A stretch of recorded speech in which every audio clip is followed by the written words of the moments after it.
ETV అభిరుచి ప్రేక్షక మాషయులందరికీ మన సూపర్ షెఫ్ వంటకానికి స్వాగతం సుస్వాగతం.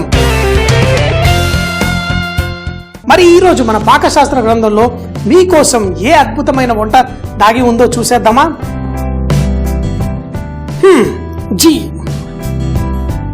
అంటే గుడ్డ గోంగూర. గుడ్డు గోంగూర మన తెలుగు వాళ్ళందరికీ ఇష్టమే.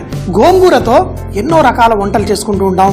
పప్పు, గోంగూర మాంసం, గోంగూర రొయ్యలు, ఇలా చెబుతూ పోతే ప్రతి ఒక్కటి భలే భలే టేస్టీగా ఉంటాయి. మరి కోడిగుడ్డు అంటామా, మరి దాంతో చక్కగా పులుసు అవి చేసుకుంటూ ఉంటాం కదా. మరి ఈ రెండో కాంబినేషన్ నేను మరో దేశంలో నేర్చుకున్న డిష్. ఏంటి, ఈ ఇష్టమైన గోంగూర వేరే దేశంలో నేర్చుకొని వచ్చావా?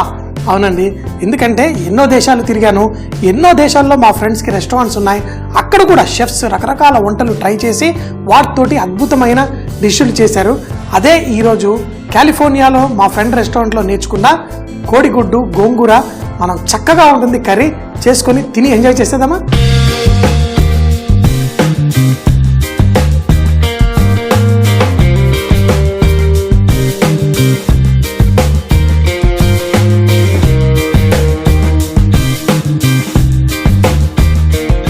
గోంగూర కొంచెం పుల్లగా ఉంటుంది. మరి ఈ కూరలో కొంచెం పులుపు తగ్గియడం కోసం, అంటే పులుపు ఎంత ఉంటే రుచిగా ఉంటుందో అంత ఉంటే చాలా బాగుంటుంది. సో ఆ పులుపుని తగ్గించడం అనడం కంటే దాన్ని మరింత రుచిగా చేయడం కోసం ఉల్లిపాయలు తీసుకొని దీంట్లో వేసుకొని లైట్గా నూనెలో స్వెట్ చేసేసి చేసుకుంటే ఇది పర్ఫెక్ట్గా అయిపోతుంది.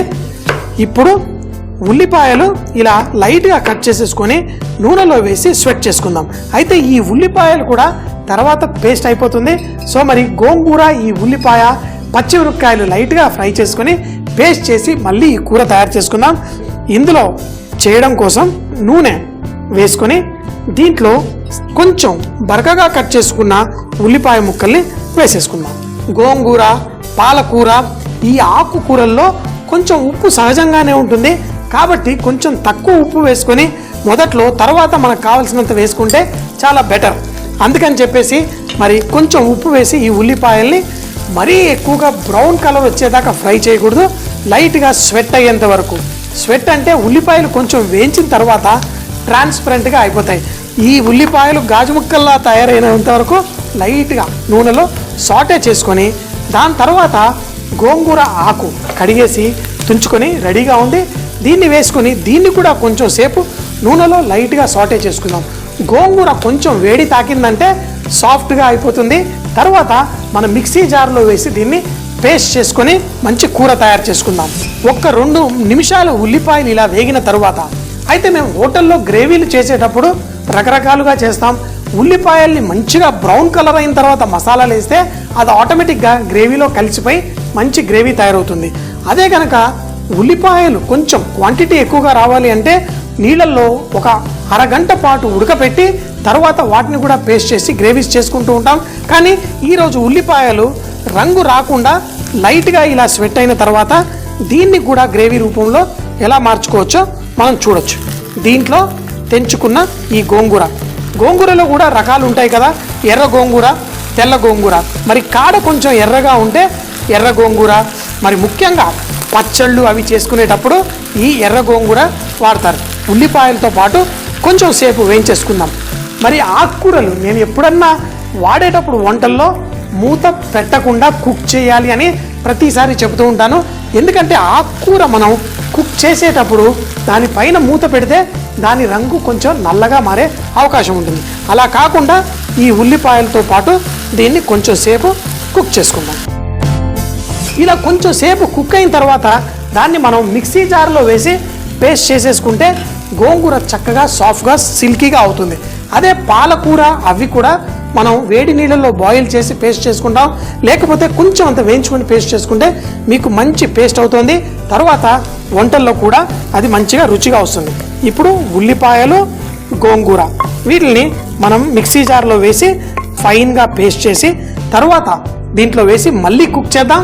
తర్వాత కోడిగుడ్లు ఎలా వేసుకోవాలో కూడా చూద్దాం. గోంగూర పేస్ట్ రెడీ. మరి ఇప్పుడు కొంచెం నూనె వేసుకొని కోడిగుడ్లు కూడా ఇలా వేయడం కంటే వాటిని నూనెలో లైట్గా కాల్చేసుకుంటే దానికి మంచి లుక్ ఆ మసాలా కూడా పడుతుంది. ఈ కోడిగుడ్ని లైట్గా ఈ కత్తితోటి ఇలా ఇలా స్లైట్గా కట్ చేస్తే దానికి మంచి టేస్ట్ వస్తుంది. నూనె వేడెక్కిన తర్వాత దాంట్లో లైట్గా టపటపటపలాడుతూ ఉంటుంది. కోడిగుడ్డు ఫ్రై అయ్యేటప్పుడు కొంచెం కలర్ వచ్చిన తర్వాత దాన్ని మనం వాడేసుకుందాం. ఈ నూనెలో కోడిగుడ్డు వేసి మనం వాడేసుకుందాం. తెలుసు కదా, మనం చాలాసార్లు డాబాలకి అక్కడికి వెళ్ళినప్పుడు కోడిగుడ్లు ఫ్రై చేసి పెట్టేసుకుంటారు. ఆర్డర్ వచ్చినప్పుడు దాంట్లో కొంచెం అంత గ్రేవీ వేసి ఇచ్చేస్తుంటారు. అప్పుడు అలా గ్రేవీలో వేయగానే అది తినేటప్పుడు దానిపైన టెక్స్చర్ కొంచెం మారి చాలా ఇష్టపడతారు చాలామంది. నాకు కూడా ఇలా చేసి తినడం ఇష్టం. ఈ కోడిగుడ్లని లైట్గా ఇలా కలర్ వచ్చేంత వరకు చేసుకుందాం. దీంట్లో కొంచెం అంత పసుపు కూడా వేసుకుందాం. కోడిగుడ్డు పై భాగాన లైట్గా ఫ్రై అయిన తర్వాత ఒక ప్లేట్లో తీసి పెట్టి మళ్ళీ కూర రెడీ అయిన తర్వాత వేసుకుందాం. అయితే ఈరోజు కోడిగుడ్ల గురించి కూడా కొంచెం మాట్లాడుకుందాం. ఏంటంటే ఈ కోడిగుడ్లు మరీ ఎక్కువసేపు కుక్ అయిపోతే లోపల సొన నల్లగా అయిపోతుంది.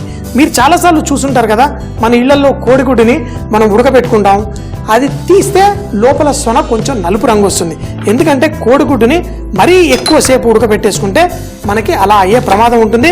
మరి ఈరోజు గోంగూరలో కారం కాకుండా సన్నగా తరిగిన పచ్చిమిరపకాయలు కూడా వేసుకుందాం. ఎందుకంటే అదంతా పేస్ట్ అయిపోయింది. దాంట్లో తినేటప్పుడు కొంచెం దానాగా రావడం కోసం అది ఎలా చేసుకోవాలో చూద్దాం. మరి నూనె బాగా వేడెక్కిన తర్వాత దీంట్లో ఆవాలు కొంచెం చిట్టపట్లాడిన తర్వాత కొంచెం జీలకర్ర, కొంచెం శనగపప్పు, అలాగే కొంచెం మినపప్పు కూడా ఇందులో వేసేసుకుందాం. అయితే ఈ పప్పులు కొంచెం దానాలాగా తినేటప్పుడు మంచిగా ఉంటుంది. రంగు వచ్చిన తరువాత దీంట్లో మనం సన్నగా కట్ చేసుకున్న పచ్చిమిరపకాయల్ని ఈ నూనెలో వేసేసుకుందాం. ఈ పచ్చిమిరపకాయలు ఇందులో వేగుతున్నప్పుడు అల్లం వెల్లుల్లి ముద్ద ఇందులో వేసుకొని కొంచెం సేపు కొంచెం నీళ్లు పోసి కుక్ చేసేసుకుందాం. ఇలా నీళ్లు పోసేసరికి మన అల్లం వెల్లుల్లి ముద్ద కూడా ఇందులో కలిసిపోతుంది. ఇప్పుడు దీంట్లో కొంచెం అంత ధనియాల పొడి, జీలకర్ర పొడి కూడా వేసేసుకుందాం. ధనియాల పొడి, జీలకర్ర పొడి వేసుకొని మనం ముందుగా పేస్ట్ చేసుకున్న గోంగూర పేస్ట్ వేసుకుందాం. అయితే మీరు ఒక విషయం గమనించాలి. ఇప్పుడు నేను వేసేటప్పుడు ఈ గోంగూర అద్భుతమైన మంచి రంగు ఏమీ ఉండదు, కానీ ఇది కుక్ అయిన తరువాత దీంట్లో మంచి రంగు వస్తుంది. మరి దీన్ని ఇలాగే కుక్ చేసుకుందాం. అయితే కావాలంటే కొంచెం నీళ్లు పోసుకొని కూడా మరి కొంచెం సేపు అయిన తర్వాత మంచిగా కుక్ అయిన తర్వాత దీంట్లో ఆ మంచి మెరుస్తూ రంగు బయటకు వస్తుంది. అప్పుడు దీంట్లో అసలు సిసలైన టేస్ట్ కూడా బయటకు వస్తుంది. తినేటప్పుడు ఇలా పచ్చిమిరపకాయలు, అంతేకాకుండా లాస్ట్లో కూర అంతా రెడీ అయిన తర్వాత కొంచెం పచ్చి ఉల్లిపాయలు ఇలా జల్లుకొని అది కూడా తింటూ ఉంటే కరకరలాడుతూ, అప్పుడైనా గోంగూర నిలువున్న పచ్చడి చేసుకున్నప్పుడు దాన్ని తాలింపు వేసి దాంట్లో కొంచెం పచ్చి ఉల్లిపాయలు కలిపేసుకుని తింటే ఓహో సూపర్గా ఉంటుంది. ఈ మిగిలిన గోంగూర ఈ మిక్చర్ అంతా ఇందులో వేసి కుక్ చేసుకుందాం. మనకు కావాల్సిన నీళ్లు పోసి ఒక 5 నిమిషాల పాటు స్లోగా కుక్ చేసుకుందాం. అప్పుడు దీంట్లో మెరుపు వచ్చేస్తుంది. తర్వాత కోడిగుడ్లు వేసి దీన్ని ఎలా ఫినిష్ చేసి తిందాం, ఎలా తింటే చాలా టేస్టీగా ఉంటుందో కూడా చూద్దాం.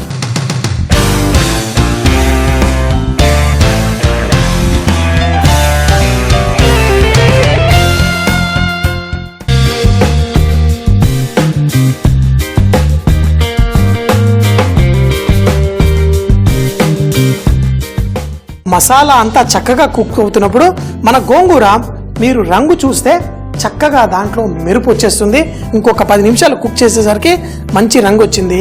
అందులో ఆ శనగపప్పు వేసాను, అది కూడా కొంచెం సేపు కుక్ అయి మంచి పులిహారలో మనం పల్లీలు పుల్లగా ఏరుకొని తింటుంటే మజా వస్తుంది కదా, అలా ఈ శనగపప్పు కూడా తాకుతూ మంచి మజా వస్తుంది. దీన్ని లాస్ట్లో కోడిగుడ్లని ముందుగానే ఫ్రై చేసేసుకున్నాం కదా, వాటిని కూడా ఇందులో వేసి లైట్గా ఇందులో దొర్లిచ్చేద్దాం. అంతేకాకుండా దీంట్లో మరింత టేస్ట్ రావడం కోసం ఇలా పచ్చి ఉల్లిపాయలు కట్ చేసి వేసుకుంటారు.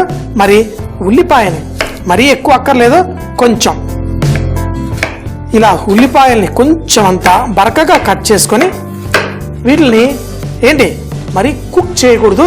ఇలా పచ్చి ఉల్లిపాయల్ని దీంట్లో పైన వేసేసి స్టవ్ కట్టేసి కరకరలాడుతూ ఈ ఉల్లిపాయల్ని తింటే చాలా బాగుంటుంది. మీరు గోంగూర నిలువ పచ్చడి తాలింపు వేసినప్పుడు కూడా దాంట్లో కొన్ని పచ్చి ఉల్లిపాయలు తాలింపులో వేసేసుకొని తినండి, భలేగా ఉంటాయి. సో మరి మన కోడిగుడ్డు గోంగూర కర్రీ స్పెషల్గా రెడీ అయిపోయింది. మరి టేస్ట్ చేసేద్దామా? పచ్చి ఉల్లిపాయ, కోడిగుడ్డు, మన గోంగూర. మరి గోంగూర చాలా ఇష్టంగా తినే వాళ్ళకి ఇది. కోడిగుడ్డు మీ అందరికీ తెలుసు, కొంచెం చింతపండు పులిసి ఉల్లిపాయల్ని చక్కగా వేయించి దాంట్లో కోడిగుడ్డు పులుసు చేసుకుంటే పుల్లగా ఎంత కమ్మగా ఉంటుంది. మరి అంతే కమ్మగా, లేకపోతే గోంగూర ఇష్టమైన వాళ్ళకి మరింత కమ్మగా అనిపించేస్తుంది ఈ కూర. మరి కోడిగుడ్డును కూడా ఇలా ఇరక్కొట్టి చక్కటి పులావ్ కూడా రెడీగా ఉంది. దీన్ని కూడా దీంతోపాటు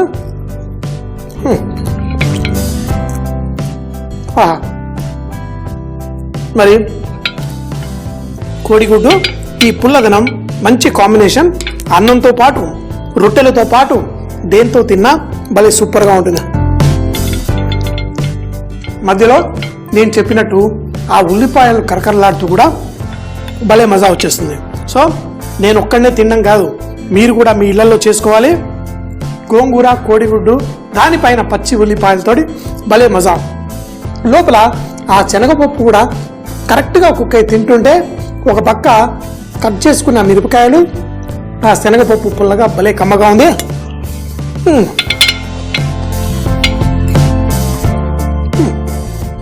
గోంగూర ఏది చేసుకున్నా దాంట్లో పచ్చి ఉల్లిపాయలు వేసుకొని చూడండి, భలే సూపర్ టేస్టీగా ఉంటుంది. మరి ఎప్పుడూ చెప్తూ ఉంటాను కదా, బీ రిచ్ ఇన్ కుకింగ్. వంటల్లో శ్రీమంతులు అవ్వండి, జీవితాన్ని ఆస్వాదించండి, తింటే ఆహా అనాలి. సో మరి మీరు కూడా చేసుకోండి, తినండి, జీవితాన్ని ఆస్వాదించండి.